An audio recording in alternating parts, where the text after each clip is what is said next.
말이지? 모형 아니야?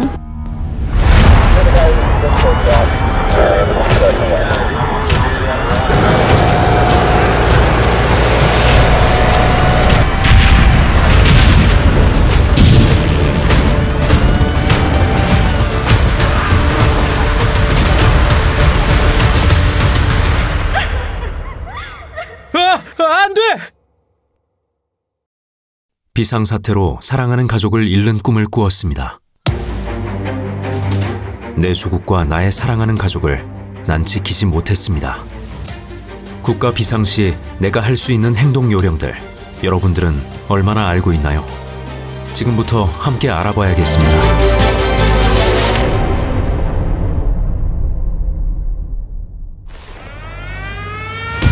만약 전시 사변과 같은 비상사태가 발생해 적이 침공해 오면 정부에서는 민방공 경보를 발령합니다.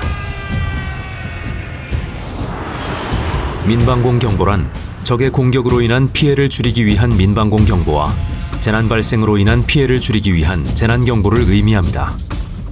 민방공 경보 중 경계 경보는 화생방 무기를 포함한 적의 항공기, 유도탄 또는 지상과 해상 전력에 의한 공격이 예상될 때 발령됩니다. 이때는 정부의 방송을 청취하면서 안내에 따라 대피소로 대피하거나 지하시설로 대피할 준비를 해야 합니다. 다른 경보는 공습경보로 화생방 무기를 포함한 적의 항공기, 유도탄 또는 지상과 해상 전력에 의한 공격이 임박하거나 공격이 진행 중일 때 발령합니다. 공습경보가 울리면 가까운 대피소나 지하철역, 지하 쇼핑센터 등으로 신속하게 대피해야 합니다. 만약 집이나 직장 근처 대피소의 위치를 모른다면 국민재난안전포털과 행정안전부, 안전한TV 홈페이지, 안전디딤돌 앱을 통해 간단히 근처 대피소를 확인할 수 있습니다. 보통 지하철역이나 지하주차장, 공공기관 지하층, 건물 지하실에 대피소 표지판을 부착해 민방공 대피소로 운영하고 있으니 평소에 미리 인지해 대피하시면 됩니다.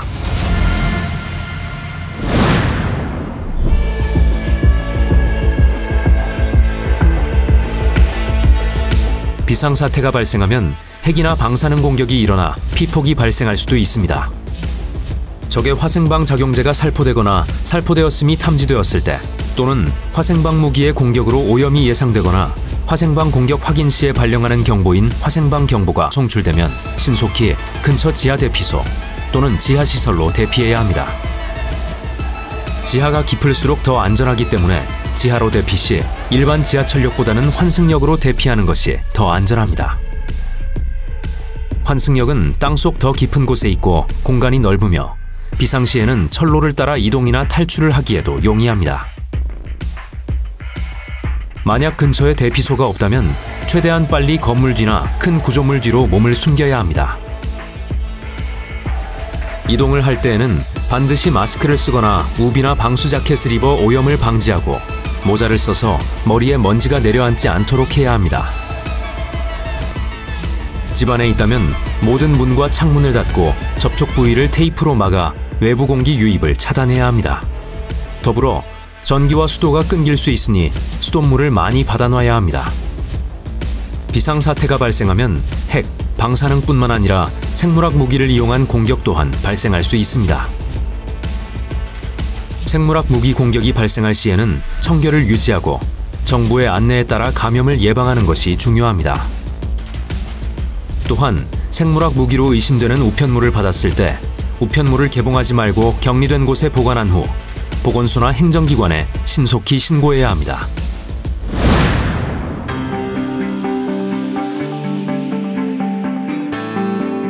비상사태가 발생하면 대형 건물에 화재가 발생하거나 대형 건물이 붕괴될 수도 있습니다. 화재가 일어났을 경우 다중이용시설의 직원이나 관리자는 빨리 불이야라고 소리쳐 사람들에게 대피를 명령하고 비상구나 안전통로로 사람들을 안내해야 합니다. 이와 동시에 다른 근무자는 빨리 119에 신고한 후 소화전이나 소화기로 초기 진화를 시도해야 합니다. 노즐을 뽑아 불이 난 방향으로 향하게 한 뒤에 손잡이를 움켜쥐어 분사하면 됩니다. 만약 불길이 자신의 키보다 커진다면 소화기로 불을 끄기가 어려우므로 진화를 시도하기보다는 서둘러 대피해야 합니다. 대피를 할 때에는 불길과 연기가 다른 층으로 확산되지 않도록 문을 꼭 닫고 대피해야 합니다. 화재 시에는 단전으로 인해 승강기가 멈추거나 통로에 연기가 차올라 사망하게 될 수 있으므로 승강기 대신 계단으로 대피해야 합니다. 불길이 번져 외부로 탈출하기 어려울 경우에는 건물 내 대피 공간 등으로 이동해 구조를 요청해야 합니다.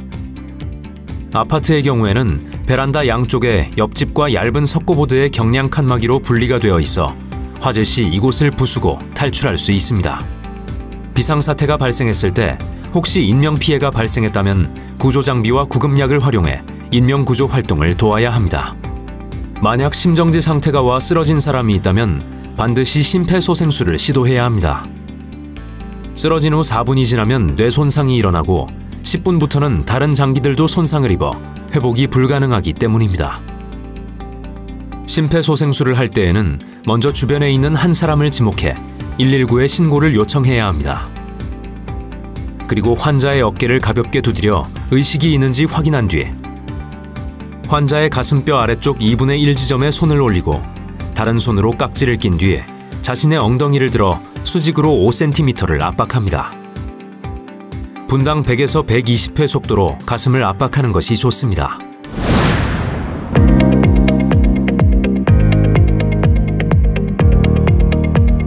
비상사태가 발생했을 때 가장 도움이 될 수 있는 건 비상대비물자입니다.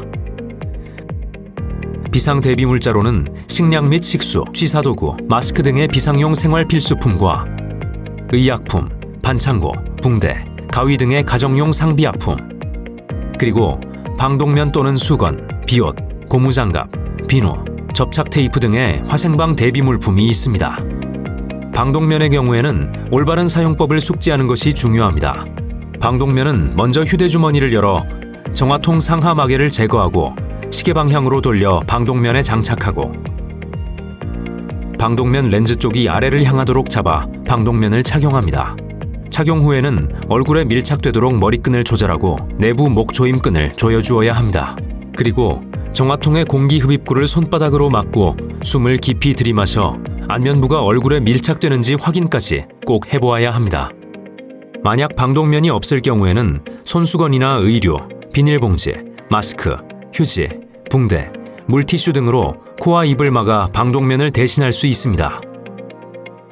또한 보호두건이 없을 경우에는 비옷을 머리끝까지 덮어 대신할 수 있고 방독장갑과 방독장화가 없을 경우에는 고무장갑과 고무장화를 대신 착용하면 됩니다.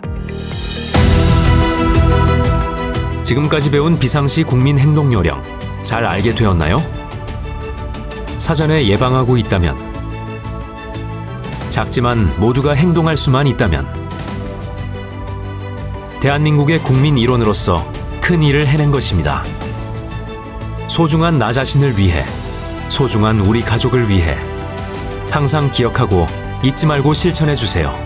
나와 우리 모두를 지킬 수 있습니다.